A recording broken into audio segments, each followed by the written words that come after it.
Il était une fois, tous les bons contes commencent par il était une fois, et comme les bons contes font les bons amis, une bonne fois pour toutes, il était une fois. Cette année 2016, le parc naturel régional du Haut-Jura fête ses 30 ans, un très joli anniversaire qui vient d'être inauguré par une exposition qui s'ouvre ici, à la Maison du Parc, où nous sommes venus rencontrer Marie-Pierre René. Bonjour Marie-Pierre. Bonjour. Alors Marie-Pierre René, chargée de mission à la culture au sein de cette grande maison, on comprend la culture est un aspect important du territoire. Cette exposition, elle est montée sur quel principe? Alors en fait, le principe, c'est un principe d'un appel à projet qu'on a lancé il y a maintenant un peu plus de 6 mois.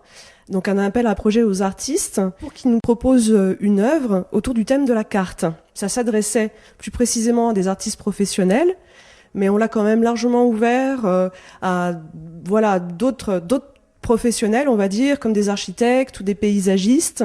Le principe, c'était quand même d'avoir une œuvre de l'ordre du graphisme. Le cahier des charges était plutôt ouvert, donc le thème, comme je vous l'ai dit, c'était la carte, mais ça pouvait être la carte géographique, la carte postale, la carte d'identité, donc c'était quand même un thème assez large, même si au final, c'est vrai qu'ils ont répondu plus spécifiquement sur la carte géographique. Disons que c'est ce qui... Ils l'ont entendu peut-être plus... C'est ce qui les ont interpellés, avec on va ce dire. regard-là. Voilà. Mais nous, plus largement, la question autour de la carte, c'était plutôt quel est votre rapport au territoire? Qu'est-ce qu'on peut exprimer à partir d'un dessin, d'une photo, d'une estampe, sur votre rapport au territoire? Le visage de la comte d'Orvat te tend la main en souriant. Si tu veux lui sourire à ton tour, surtout ne presse pas le pas, pour découvrir ces panoramas époustouflants. J'espère que comme moi, vous apprécierez la qualité de tout ce qui vous est présenté.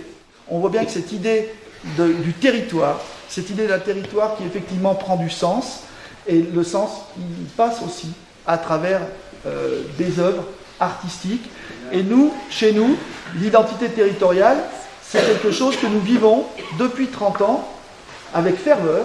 Et je parle là autant pour les chargés de mission que pour les élus du parc.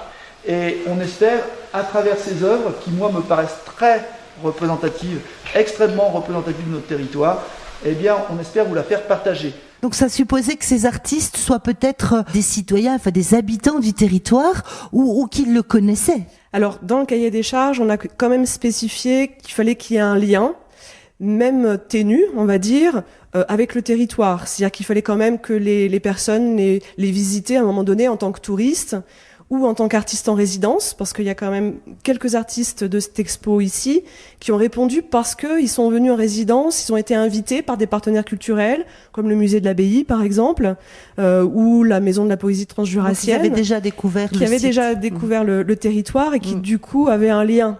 Et on a eu quand même une 50aine de réponses. Donc du coup, il y a eu un choix qui a été fait.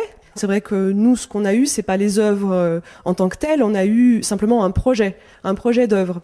Donc certains avaient des idées assez précises sur ce qu'ils voulaient faire et d'autres non. Et de toute façon, les choses n'étaient pas forcément... Des fois, certaines choses sont réalisables qu'une fois. C'était aussi une prise de risque pour eux, mais aussi une prise de risque pour nous. Donc on a essayé de faire un choix avec un certain nombre de critères qu'on s'est donné nous-mêmes. Par exemple, qu'il y ait une diversité de techniques artistiques. On voulait pas que de la peinture ou que de la photo, mais que justement on mélange un petit peu toutes ces techniques. Qu'il y ait un peu d'exploration. D'exploration et de diversité. Pour ça, on est content. D'originalité peut-être aussi. L'originalité, à la fois des techniques, mais aussi des visions, du regard de ces artistes-là, de ce qui les interpelle, de ce qui les intéresse, de comment est-ce qu'ils voient les choses. Enfin voilà. Et donc pour ça, on a eu quand même certaines réponses qui nous ont très étonnés. Avec un délai de réalisation. Alors assez qui court, était fixé je crois. À combien je crois que c'était 3 ou 4 mois, je crois. C'était un petit peu la difficulté de l'exercice, je pense, pour eux, parce que c'est vrai que c'est déjà une figure imposée, parce que le thème était imposé, c'est une sorte de commande finalement, avec un temps assez court, mais c'était vraiment une évocation de leur passage sur le territoire et du lien qu'ils pouvaient avoir avec le territoire. C'était un peu vu comme un cadeau qu'ils pouvaient faire eux-mêmes au territoire. Ah oui, moi je trouve, d'ailleurs on a reçu les œuvres comme ça, on les a reçues comme un cadeau, on les a déballées petit à petit. Avec fébrilité. Voilà, ici, en disant disant bah voilà, on les découvre quoi. Même si bon, moi j'avais quand même vu quelques-uns des projets qui on le savait allaient aboutir comme ça, de la même manière, mais sinon la plupart on ne savait pas quoi. Pour moitié, il y a quand même des gens du territoire, alors du territoire du parc, c'est-à-dire que ça va être aussi dans l'Ain et dans le Doubs, donc voilà, on est quand même sur un territoire assez vaste. Après, il y a des réponses de Suisse, 1 ou 2 Parisiens, Lyonnais, assez bien proportionnés quand même sur la répartition géographique. Et on voulait pas que ce soit une exposition que d'artistes locaux, surtout pas. On voulait justement que les regards se croisent entre les gens qui habitent le territoire et d'autres qui ne font... C'est important, ne font que ce passer. recul. Hein. Voilà.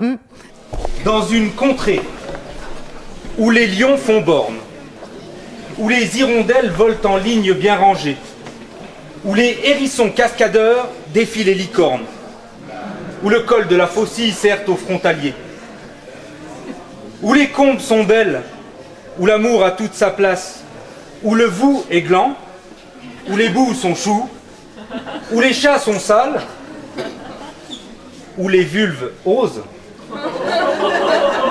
Eh bien, dans cette contrée, je rêve toujours d'admirer tes seins, Claude.